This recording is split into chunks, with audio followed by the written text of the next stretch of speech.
padroeira de um povo a lutar, a gente mineira te quer exaltar, não só lá na serra.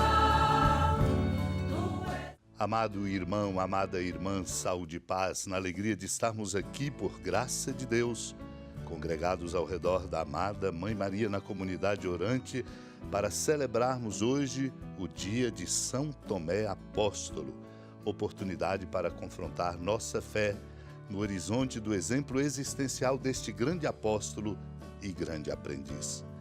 Vamos nos preparar para este anúncio com reflexão dos sermões de São Pedro Crisólogo, quando ele diz: lembrando São Tomé, se eu não vir a marca dos pregos e não puser a mão no seu lado, não acreditarei.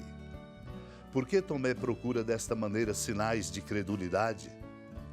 Porque examina com tanto fervor o Cristo sofredor, com tanto rigor o Cristo ressuscitado? Porque pretende reavivar com mão piedosa as feridas feitas por mão ímpia? Por que com a mão amorosa se esforça ele por reabrir o lado aberto pela lança de um soldado perverso? Porque a curiosidade de um íntimo, desprovida de discrição, quer renovar os sofrimentos infligidos pelos perseguidores? Mais uma pergunta: por que o discípulo procura reconhecer nos tormentos seu Senhor? Nas suas marcas das torturas, seu Deus, nas feridas, o médico celeste? Tomé curava assim não somente a incredulidade de seu coração, mas a de todos os homens. Ele, que mais tarde pregaria estes acontecimentos aos pagãos, empenhava-se na procura de como estabelecer os fundamentos de um tão grande mistério da fé. De certo, tudo isso era mais uma profecia do que uma dúvida de fé. Se assim não fosse, por que teria ele feito tal pedido se não soubesse, em espírito de profecia, que o Senhor conservava tão somente suas chagas como garantia de sua ressurreição? Portanto, espontaneamente o Senhor concedeu aos demais o que Tomé implorou um pouco mais tarde. Jesus entrou, pôs-se no meio deles e mostrou-lhes as mãos e o lado. Tomé, chamado Dídimo, que era um dos 12, não estava com eles quando Jesus veio. Os outros discípulos contaram-lhe depois: vimos o Senhor. Mas Tomé disse-lhes: se eu não vir a marca dos pregos em suas mãos, se eu não puser o dedo nas marcas dos pregos e não puser a mão no seu lado, não acreditarei. 8 dias depois encontravam-se os discípulos novamente reunidos em casa e Tomé estava com eles. Estando fechadas as portas, Jesus entrou, pôs-se no meio deles e disse: a paz esteja convosco. Depois disse a Tomé: põe o teu dedo aqui e olha as minhas mãos. Estende a tua mão e coloca no meu lado, e não sejas incrédulo, mas fiel. Tomé respondeu: meu Senhor e meu Deus. Jesus lhe disse: acreditaste porque me viste? Bem-aventurados os que creram sem terem visto. Amado e amada de Deus, Tomé não viu o Senhor, estava fora da comunidade. Por isso, quando os discípulos lhe disseram: vimos o Senhor, ele reage exatamente mostrando a sua ausência da comunidade, onde ele, Cristo ressuscitado, se faz presente. Se eu não vir a marca dos pregos em suas mãos, se eu não puser o dedo nas marcas dos pregos e não puser a mão no seu lado, disse ele, não acreditarei. Condiciona a sua fé exatamente naquilo que ele toca e domina.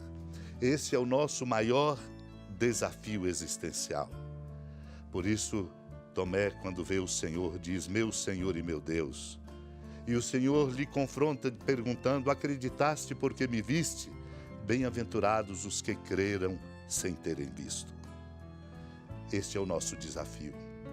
Crer sem ver, por confiar na força do amor de nosso Deus. Numa de suas homilias sobre o Evangelho, São Gregório Magno comenta dizendo: Tomé, chamado Dídimo, que era um dos 12, era o único discípulo que estava ausente. Ao voltar, ouviu o relato do que acontecera, mas negou-se a acreditar. E o Senhor vem de novo, mostra o lado a ele, discípulo incrédulo, para que pudesse apalpar. Mostra-lhe a mão, mostra também a cicatriz de suas chagas. Curou a chaga daquela falta de fé. Falta de fé é uma chaga, uma ferida terrível. São Gregório Magno diz assim: que pensais de tudo isso? Pensais ter acontecido por acaso que aquele discípulo estivesse ausente naquela ocasião, que ao voltar ouvisse contar, que ao ouvir duvidasse, que ao duvidar apalpasse e que ao apalpar acreditasse? Nada disso, diz ele, aconteceu por acaso, mas por disposição da providência divina. A clemência do alto agiu de modo admirável a fim de que, ao apalpar as chagas do corpo do seu mestre, aquele discípulo que duvidara curasse as chagas da nossa falta de fé. A incredulidade de Tomé foi mais proveitosa para a nossa fé do que a fé dos discípulos que acreditaram logo. Pois enquanto ele é reconduzido à fé, porque pôde apalpar o nosso espírito, pondo de lado toda dúvida, confirma-se na fé. Deste modo, o discípulo que duvidou e apalpou tornou-se testemunha da verdade, da ressurreição. Esse é o nosso caminho. Supliquemos a Deus essa graça. Senhor, aumenta a nossa fé, para que nós possamos dar testemunho do seu amor e ajudar o mundo a abrir-se a ele. Supliquemos, confiantes, unidos à amada Mãe Maria. Senhora da piedade, Mãe Virgem do Cristo Deus. Lembrai-vos, ó piedosíssima Virgem Maria, que nunca se ouviu dizer que alguém daqueles que, tendo recorrido à vossa proteção, implorado a vossa assistência e reclamado o vosso socorro, tenha sido por vós desamparado. Animado com igual confiança, a vós recorro, ó Virgem das Virgens, e gemendo sob o peso dos meus pecados, me prostro a vossos pés. Não desprezeis as minhas súplicas, ó Mãe do Verbo encarnado, mas dignai-vos de as ouvir propícia e de me alcançar o que vos peço. Amém. Feliz padroeira de um povo a lutar, a gente mineira te quer exaltar, não só lá na serra, tu és esplendor de toda esta terra, também és fulgor. Amado irmão, amada irmã, com alegria do Santuário Basílica da Padroeira do Estado de Minas Gerais, a Senhora da Piedade, que da sua casa de clemência e bondade nos acompanhe e nos abençoa do alto da serra, magnífica arquitetura divina, a bênção de Deus, amor misericordioso, Pai, Filho e Espírito Santo, desça sobre sua família, sustente sua vida, proteja sua casa, fecunde o caminho missionário de nossa igreja, nos encha de sabedoria e permaneça conosco para sempre. Amém. Feliz padroeira